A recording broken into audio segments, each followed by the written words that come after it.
જય. આહાહા, કેવી ઉર્જા ભરાઈ ગઈ નહીં. એક સરસ પ્રસંગ યાદ આવે છે કે જ્યારે સીતા માતાની શોધમાં શબરીના કહેવાથી સુગ્રીવને મળવા જવાનું હતું ને, ત્યારે હનુમાનજી ભગવાન શ્રી રામ અને લક્ષ્મણને કહે છે કે પ્રભુ, તમે મારી પીઠ પર બેસી જાઓ, હું તમને સુગ્રીવ પાસે લઈ જાઉં. એ સાંભળી લક્ષ્મણજીએ કહ્યું, હનુમાનજી, તમારી કાયા આટલી વિશાળ છે તો પીઠ પર કેમ? તમે એમને હાથથી જ ઉપાડીને લઈ ચાલો ને. ત્યારે હનુમાનજી જે જવાબ આપે છે તેમાં જીવનનો બહુ મોટો સાર છુપાયેલો છે. એમને કહ્યું કે જો મેં તમને હાથથી ઉપાડ્યા તો મારે તમને પકડવા પડશે. બની શકે કે તમે મારા હાથમાંથી છૂટી પણ જાઓ, પણ જો તમે મારી પીઠ પર બેસો તો તમે મને પકડશો, અને એકવાર ભગવાન કોઈને પકડે છે તો તેનો હાથ ક્યારેય મૂકતા નથી.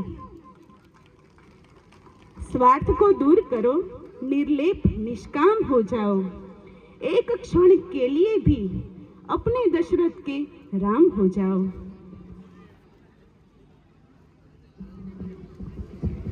જીવ અને જગત જ્યારે આદિ વ્યાધિ અને ઉપાધિથી તૃપ્ત થઈ જાય છે, તેમને શાંતિ અને સુખ આપવા પ્રેમ, પાવિત્ર્ય અને પ્રસન્નતાના પુંજ એવા શ્રી રામનું આગમન થાય છે.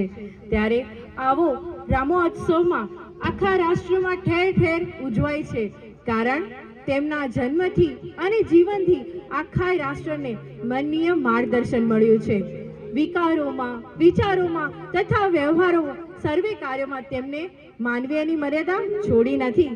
આવા મર્યાદા પુરુષોત્તમ શ્રી રામ જ્યારે અયોધ્યા આવી રહ્યા છે, ત્યારે માનવ હૈયા આનંદથી વિભોર થઈને હરખાઈ રહ્યા છે.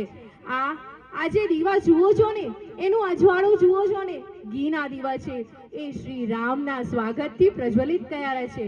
સૌ એકે સુરે ગાઈએ છીએ, શ્રી રામ જય રામ જય જય રામ, શ્રી રામ જય રામ જય જય રામ.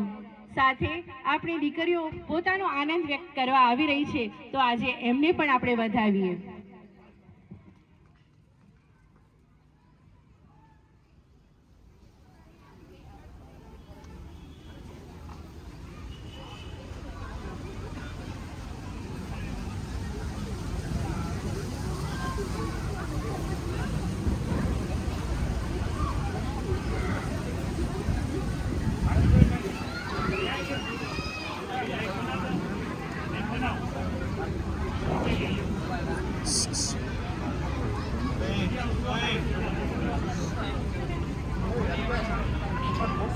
साइड पर आके दे दो, भगवान की सामने पड़ी साइड पर ले ले,